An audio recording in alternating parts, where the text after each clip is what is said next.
Morning. I am going to call the meeting of the State Rules and Regulations Board to order. I think that we have some people on WebEx.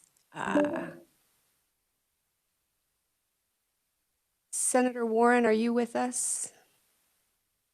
Yes, I'm here to help. Thank you. And Mary Greb Hall, are you also on the line?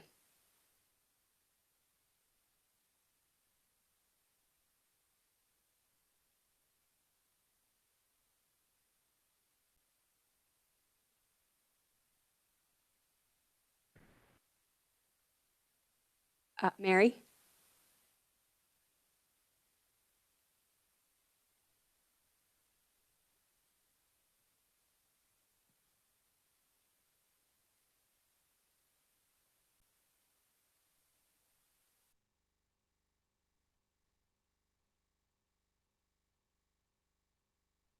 Muted, you say? Mary, do you need to unmute your telephone? Yes, I did for a minute, Sarah, and then I muted it back up after I called in. Okay, so you are here. Fantastic. We will go ahead and get started. The first item on our agenda is the approval of the January 5th, 2022 meeting minutes. The chair would entertain a motion for approval. Moved by Representative Wassinger. Do I have a second? Second by Clay Barker. Any discussion on the motion? Hearing none, all in favor signify by saying aye. Aye. Aye. Any opposed? Motion carries. This morning on our agenda is the State Board of Nursing for proposed temporary rules and regulations 60-3-101 and 60-11-103 regarding licensure of practical nurses, registered nurses, and advanced practice registered nurses. Welcome to the board. Is the light on? Okay, and if you would please identify yourself.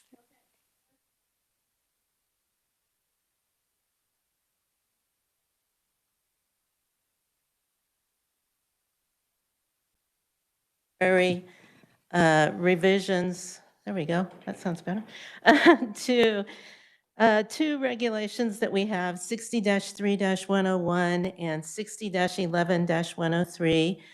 These were adopted by our board on January 7th, and these two regulations deal with the licensure of licensed practical nurses, registered nurses, and advanced practice registered nurses. Most of these proposed changes are in response to House Bill 2066 that was passed last session. And just to kind of let you know, the permanent ones of these did go to the Joint Committee on Administrative Rules and Regs on January 5th. And we are in the 60-day public comment for that. And we do have a public hearing scheduled on March 11th. So I will just briefly overview the proposed changes to these two temporary regulations. In 60-3-101, this has to do with licensure of LPNs and RNs.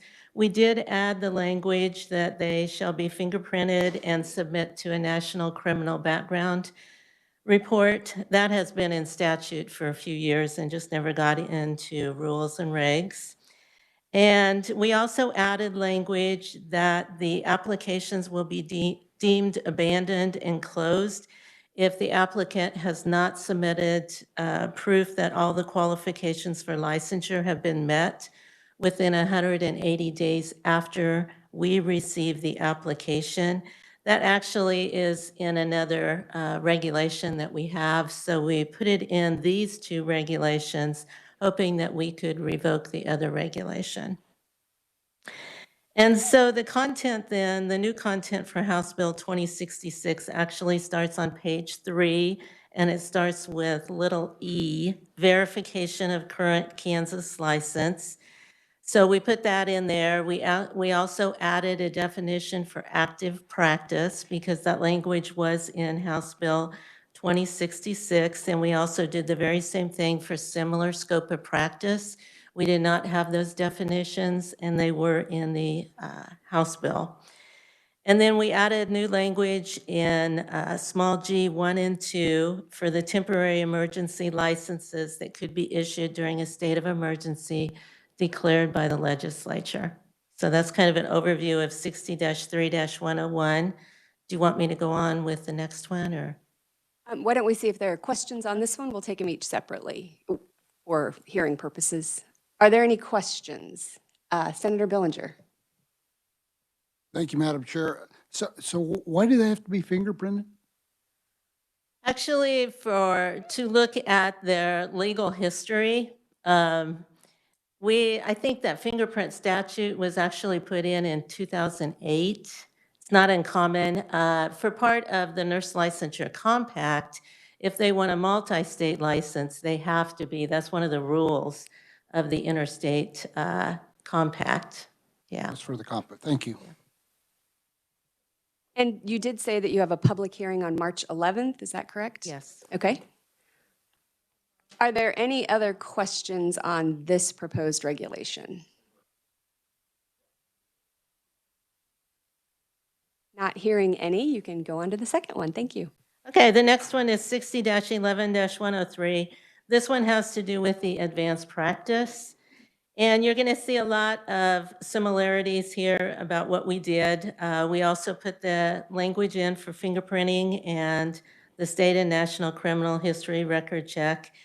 And then we also added about the applications would be deemed abandoned after 180 days if the applicant had not submitted proof that they met the qualifications.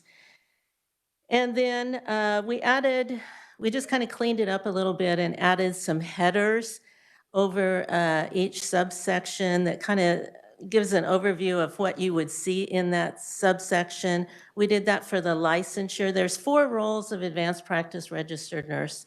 And so this rules and reg kind of goes over the licensure for each of them.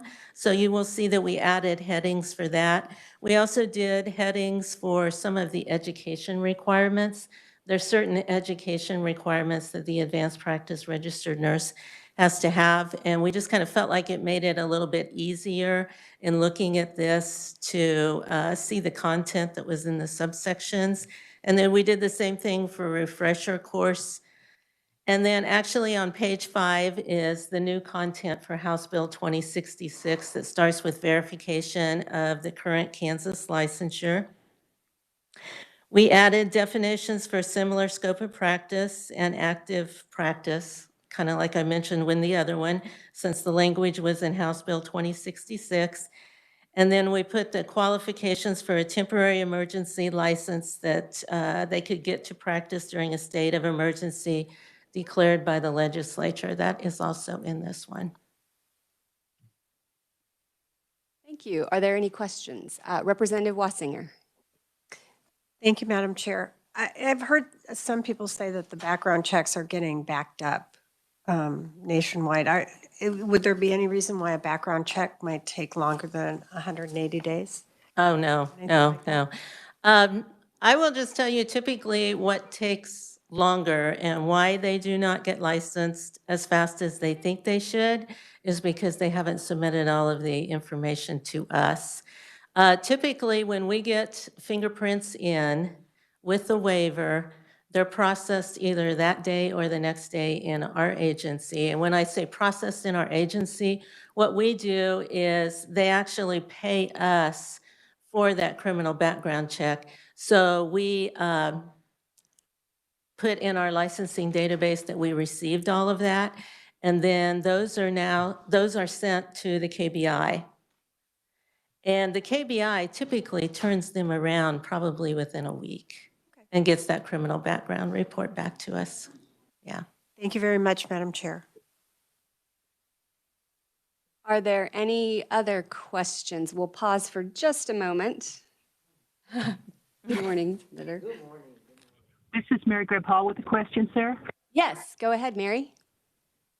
Actually, it's just a comment. Carol, I wanted to thank you for keeping your permanent regs on track throughout this process, as well as the temps. I'm delighted to see that your public hearing has already been set and is coming up, and wanted to commend you for the timeliness of all your efforts on behalf of both the temp and the perm regs in this set. Thank you. Thank you. Yeah, with our permanent reg hearing on March 11th, our plan then is to take all the comments and everything to our board, which meets the last week in March, and then they can decide, adopt them or whatever. And I think they probably will, but anyway, that's our plan. So hopefully the permanent ones will be all the way through, the first part of April. Thank you. Are there any other questions regarding either one of these proposed temporary regulations?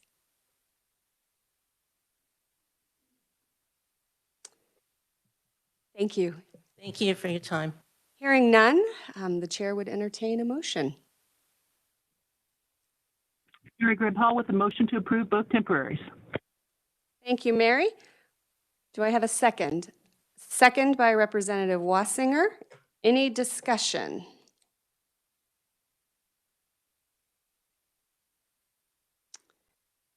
Hearing none, all in favor of approving both temporary regulations signify by saying aye. Aye. Any opposed?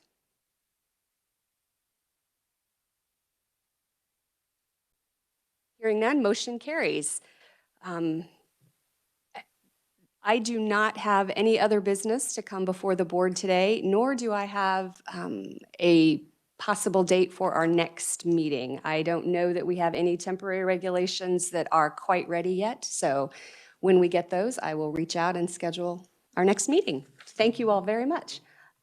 And sorry for my tardiness, but better late than never. And welcome to our new members. Yes, and thank you. But you answered my question, so you don't know yet, but we'll be meeting in this room, whatever date we decide to meet. So the way the process works is when we have temporary regulations that are ready to come before the board, we reach out to the committee members and try to find an agreeable time and date, and then we find whatever room is available in this building on that day. Sometimes it's difficult to find a room at the right time, but we will do our very best, and we'll let you know ahead of time. Having no other business before the board, this meeting is adjourned. Thank you.